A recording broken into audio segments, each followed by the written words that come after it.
There are times when people face very challenging situations, even traumatic events. Could be a car accident, could be somebody ran into you, beat you up.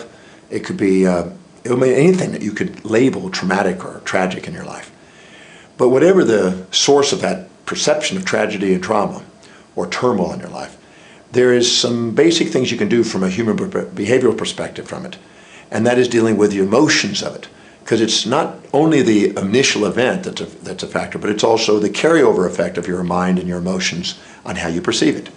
So I'd like to give you some clues on how to neutralize that so it doesn't have to run your life and you can turn it to be on the way, not in the way of your life.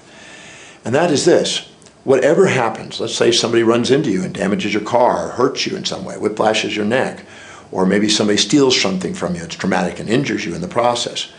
You want to ask this question, as wild as it may seem, and that is, how can I use this now to my greatest advantage? Because as William James said, it's not what happens to us, it's how we decide to perceive it. And that's the greatest discovery we have. So let's go and ask, how can we use it to our advantage? And how is it already benefiting us if it's already happened in a day or a week or a period? Have we gotten closer to our family? Has it made us stop and reevaluate our priorities? Has it made us look at what our future is in our business? Does it make us delegate things all of a sudden? Does it make us stop and really look at, hey, life's too short, anything could happen. I think I'd like to do this and this and this and this. Is it making you realize that people love you no matter what, even if you're in those situations? Or does it make you get more affirmative and assertive and go out and do things that you've been holding yourself back and repressing? You want to stop and look at what is the benefit. Because in every event, there's two sides. And if we see it as a drawback without a benefit, we're going to sit there and be resentful, and we'll be living in fear of the future of it happening again. But if we look at the benefits, we'll dissolve not only the resentment of it happening, and we'll also dissolve the fear of things like it happening. Now you could say, well, why would I want it to happen again? Well, you don't necessarily. But at the same time, you don't want to be phobiaed about it, and you don't want to be resentful on it because it's going to run your life. And anything that's baggage that hasn't been appreciated in your life is just weighing you down and holding you back and affecting your decision making. So ask the simple question, how is this benefiting my life? How has it already benefited me? And think in terms of all of the 7 areas of life. How does it help you spiritually? How does it help you intellectually? How does it help you in your career? How does it help you financially? How does it help you with your family dynamics? How does it help you socially? And how could it help you physically? And don't lie to yourself saying, I don't know, it doesn't, I can't think of any. Because if you do, if you lie to yourself, you're just going to stay resentful and you're going to stay in fear. Or you're going to associate pain back there.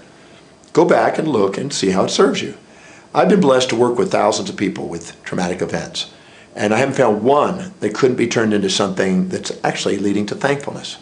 And if you're thankful, your body will heal quicker, your mind will heal quicker, and you'll be more inspired by what happens and move forward from it and do something with it.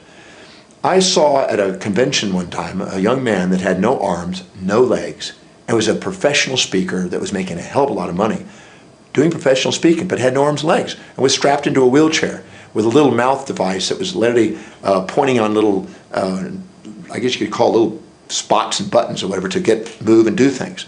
And what was amazing is he took his experience and turned it on the way, not in the way, by looking for the blessings. He turned it into a big business.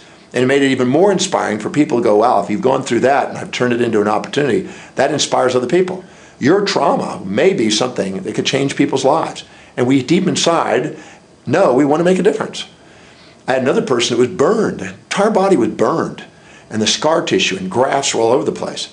But they turned it into an opportunity to turn things around. I had another person that didn't have any legs.